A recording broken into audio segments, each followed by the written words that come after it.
Salut Parisiens, Parisiennes, j'espère que vous allez bien.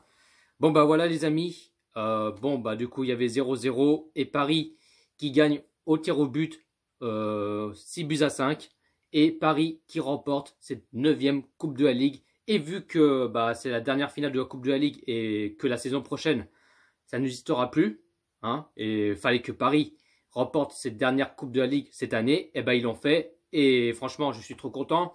Mais franchement, pour vous dire, c'était un match pas terrible, un match triste, un match ennuyant. Franchement, j'ai envie de vous dire, ce première période, c'était pathétique, c'était cataclysmique. Et non, franchement, les Parisiens qui se réagissent pas, il manque d'esprit d'équipe, qui perdent la balle, voilà, ça manque des vitesses, ça manque des occasions. Mais franchement, cette première période, c'était que de la merde. C'est de la vérité en plus. Alors déjà, Paris qui n'a pas fait beaucoup des occasions. Il a fait au moins deux occasions par là. Mais franchement, c'était horrible ce première période. Et après, Lyon a pas fait grand-chose non plus, bien sûr. Mais voilà, après, j'ai pas grand-chose à dire par rapport à ce première période. Il s'est rien passé. Il n'y avait pas grand-chose à dire. Et du coup, voilà, il y a 0-0 entre le Paris Saint-Germain et Lyon de cette première période. Mais c'était pathétique.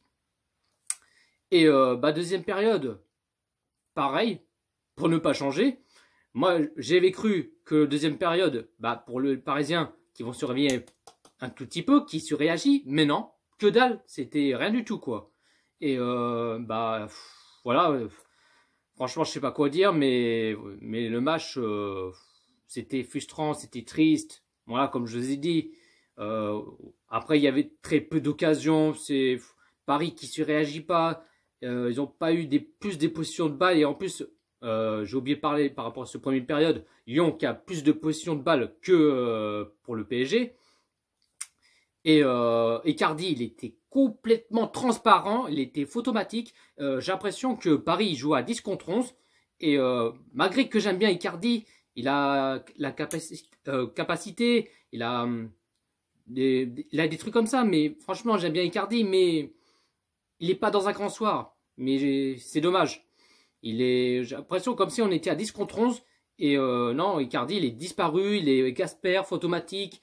Et non, je suis dégoûté pour lui, mais bon, même si je l'aime bien. Et du coup, il y avait double changement pour les Parisiens à la 57e minute de jeu. Gay qui sort à la place Herrera.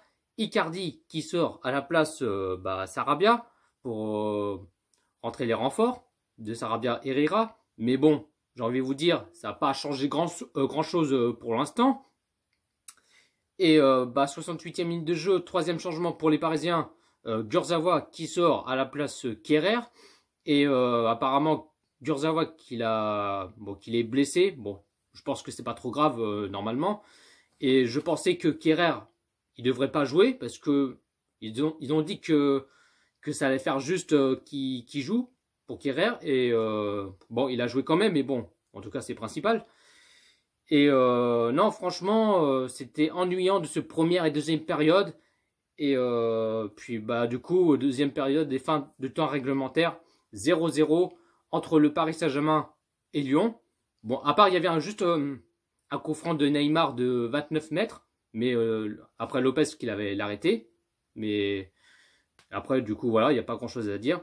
Et puis, prolongation, c'est la même chose. Voilà. De toute façon, même si il y avait des occasions, mais c'est pas top, j'ai envie de te dire.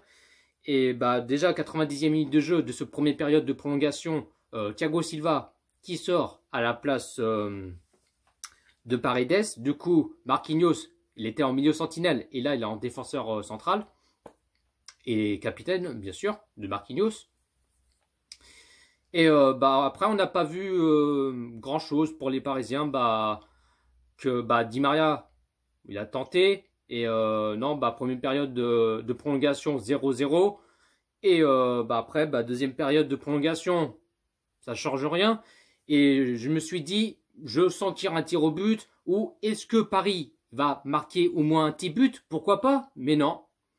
Malheureusement, après, à la fin, À la 119e minute de jeu, il y avait un carton rouge pour Raphaël, un joueur de Lyon, qu'il avait taclé bien sûr. Et je pensais qu'il y avait un limite de pénalty. Bon, c'était limite quoi, c'est entre guillemets quoi. Mais il y avait un coup franc de 20 mètres à peu près.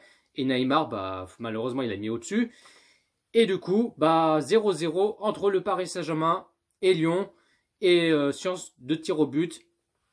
Et bah voilà, vu qu'on n'a pas marqué un but de chaque, et du coup, ce sera tir au but. Et bah, premier de tir au but, bah, un joueur de Lyon qui a marqué un but. Bon, après, si je dis pas le nom des Lyonnais, ça c'est normal. Hein. Après, je m'en fous les noms. Enfin, je sais qu'il y a Traoré, bref, hein, et j'en passe. Ensuite, déjà, il y a 1-0 pour Lyon au tir au but. Ensuite, bah, Di Maria qui frappe et qui marque un but. Du coup, ça fait un partout. Deuxième tir au but, un joueur de Lyon qui marque un but. Ça fait 2-1 pour Lyon. Deuxième tir au but, Marco Verratti, il marque un but. Ça fait 2-2. Troisième tir au but, un joueur de Lyon qui marque un but. Ça fait 3-2 pour Lyon. Et ensuite, troisième tir au but, Paredes qui marque un but. Ça fait 3 partout. Quatrième de tir au but, un joueur de Lyon qui a marqué son but. Et bah, là, quatrième de tir au but, Herrera qui marque un but. Et cinquième de tir au but, un joueur de Lyon, il a marqué. Ça fait 5-4 pour Lyon. Et cinquième de tir au but, pour Paris, Neymar qui l'a marqué. Ça fait que 5 partout. Et le sixième de tir au but, c'est Traoré qui frappe. Et Navas, I love you, je t'aime, merci Navas. Et heureusement qu'il avait arrêté et il avait sauvé. Et franchement, heureusement qu'il avait sauvé pour le Paris Saint-Germain. Et du coup, ça fait toujours 5 partout entre le Paris Saint-Germain et Lyon au tir au but, bien sûr. Et le dernier, le tir au but pour les Parisiens, c'est Sarabia. Et Sarabia qui marque un but. Et le Paris Saint-Germain qui gagne au tir au but 6-5. Et Paris qui remporte cette Coupe de la Ligue pour la 9e fois. Et en tout cas, franchement, je suis content. Malgré, je suis déçu. Malgré les comportements de nos joueurs. Voilà, pas d'agressive. Pas mouiller le maillot. Il n'y avait que dalle. C'était un match frustrant, j'ai envie de te dire. Mais en tout cas, je suis content. Paris, il mérite.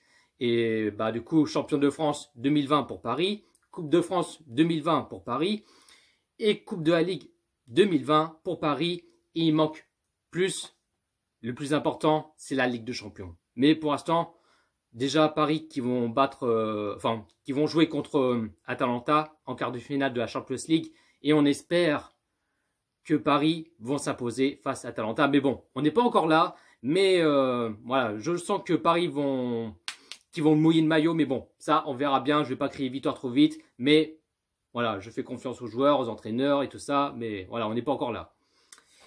La composition qu'il a mis Thomas Tuchel en 4-3-3, en gardien, Navas, défenseur gauche, Bakker, défenseur droit, Kurzawa, défenseur central, Kipembe, Thiago Silva, milieu sentinelle, Marquinhos, milieu gauche, Gay, milieu droit, Verratti, attaquant gauche, Neymar, attaquant droit, Di Maria et attaquant pointe, Icardi. Les positions de balle, Paris qui a 58% de position de balle. Côté lyonnais, ont 48% de position de balle. Et Paris qui a fait 11 tirs et 6 cadrés. Et côté lyonnais qui a fait 15 tirs et cadrés. Voilà, je n'ai pas plus à dire. Je suis content. Voilà, Paris qui mérite de remporter cette 9e Coupe de la Ligue. Voilà, c'est déjà ça, c'est essentiel, c'est le principal. Et voilà, je suis content. Sur ce, bonne soirée à tous. Ici, c'est Paris. Les amis, je me suis trompé, j'avais dit 48% de possession de balle pour les Lyonnais. C'est 42% de possession de balle pour les Lyonnais. Voilà les amis. Et aussi, j'ai oublié le dernier changement pour le Paris Saint-Germain à la 113e minute de jeu. Marquinhos qui sort à la place Diallo. Voilà les gars. Et aussi, je vais parler vite fait par rapport qu'il fait super chaud au Stade de France avec cette chaleur de fou malade. Il fait 32 degrés au Stade de France, malgré les joueurs, voilà, ça je peux comprendre, avec cette chaleur de ouf, quoi, j'ai envie de te dire. Et voilà, franchement, même si c'était un match pas top, quoi. Sur ce, bonne soirée à tous. Allez,